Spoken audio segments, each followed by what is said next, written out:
अस्सलाम वालेकुम रहमतुल्लाहि व बरकातुहू। ये तस्वीर एक इमाम साहब की है, जहां पर आइम्मा हजरात की इमामों की तनख्वाह को लेकर के बात हो रही है कि इमामों की तनख्वाह बढ़नी चाहिए, क्योंकि उससे जो ज़रूरियात है वो सही से पूरे नहीं हो पाते हैं। वहीं पर अब इमामों को लूटा भी जा रहा है। अब कैसे, तो मैं आपको बताता हूँ। बिल्कुल ये सच्ची बात है, सच्चा वाकया है। अभी तकरीबन 1 या 2 दिन गुजरे कि इमाम साहब को कॉल आता है और इमाम साहब से कहा जाता है कि मैं आपके पड़ोसी गांव का रहने वाला हूं, मैं आपको जानता हूं बहुत अच्छे तरीके से। और वो शख्स कहता है कि इमाम साहब, मैं एक सेठ के यहाँ काम कर रहा था, लेकिन वो सेठ इंतकाल कर गया है और उस सेठ के इसाले सवाब के लिए हम लोग मिल करके मस्जिदों में काम करवा रहे हैं, ताकि उस सेठ को इसका अज्र पहुंचे।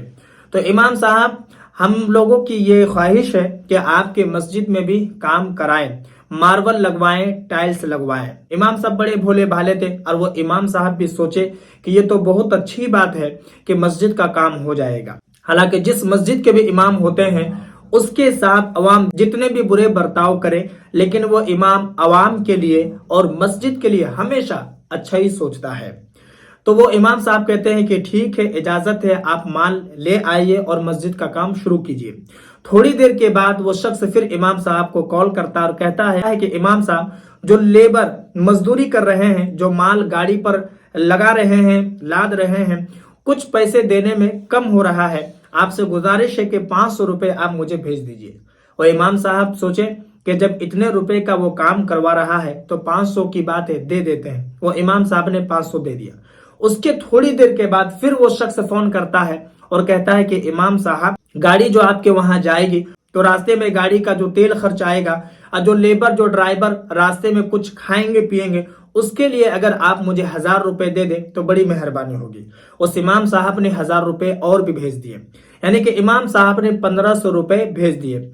और साथ ही में वो शख्स ने कहा कि हजरत, फला जगह पर आप खड़े रहिएगा, क्योंकि ड्राइवर आपको देख करके पहचान जाएगा और आपको जहां माल उतरवाना है वहां उतरवा लीजिएगा, और फिर उसके अगले दिन से ही मस्जिद का काम शुरू हो जाएगा।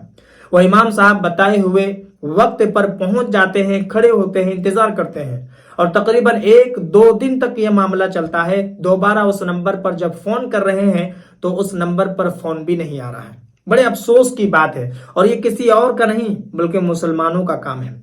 और वो मुसलमान जो इमाम साहब को बहुत अच्छे से जानता है, वरना फिर उसे कैसे पता होता कि यह शख्स इमामती करता है और इसाले सवाब का मामला मुसलमानों के साथ होता है। जाहिर सी बात है कि वो एक मुसलमान भी है और वो इमाम साहब को पहचानता भी है। कितने अफसोस की बात है, हमारी कौम आज कितने नीचे चली गई है। हम काम अच्छे नहीं करते हैं और हमेशा ये सोचते हैं कि हम तकलीफों में हैं, परेशानियों में घिरे हुए। आप बताएं जरा कि इमाम साहब 24 घंटे लगे रहते हैं, उनकी तनख्वाह भी इतनी कम, एक मजदूर भी उससे ज्यादा इनकम कर लेता है, लेकिन एक इमाम साहब के साथ भी ऐसा मामला। अल्लाह रहम फरमाए ऐसे लोगों को। एक इमाम साहब को लोग लूट ले रहे हैं। खास करके ये वीडियो मसाजिद के जितने भी आइम्मा हजरात हैं उन लोगों के लिए है कि आप हमेशा चालाक रहिए, होशियार रहिए। अगर कोई इसी तरीके से कॉल करता है और किसी भी तरीके की बात अगर आपको कहता है कि मस्जिद में काम करवाना चाहते हैं, या फिर सरकार ने कोई नियम लागू किया है जिसकी वजह से सरकारी रुपए आपको मिलेंगे, या फिर तरह तरह के बहाने बनाकर अगर आपको पैसे की लालच दे करके इस तरीके से अगर आपसे पैसे लेने की कोशिश करता है, तो आप बिल्कुल भी उसे पैसे ना भेजें। आप उनसे कहें कि अगर आप इसाले सवाब के लिए करते हैं तो जब इतना आप कर सकते हैं तो 400 और 500 और 1000 तो आप खुद भी कर सकते हैं। आप अपने पॉकेट से भी लगाइए, बगैर उसे मुलाकात किए हुए भी किसी का कॉल रिसीव ना करें। और अगर आप कॉल रिसीव भी करते हैं तो उसे 1 रुपया भी पैसा ना भेजें, क्योंकि 1500 रुपए उस इमाम के लिए बहुत बड़ी बात है, जिस इमाम की तनख्वाह 5 से 6000 या फिर 7000 है। आपको पता है कि एक एक रुपया किस तरीके से जोड़ जोड़ करके وہ ایک ماہ ہمیں اکٹھا کرتا ہے، پھر اپنے پریوار کی، اپنی فیملی کی ضروریات کو پوری کرتا ہے، وہ ایک امام ہی بہتر جانتا ہے۔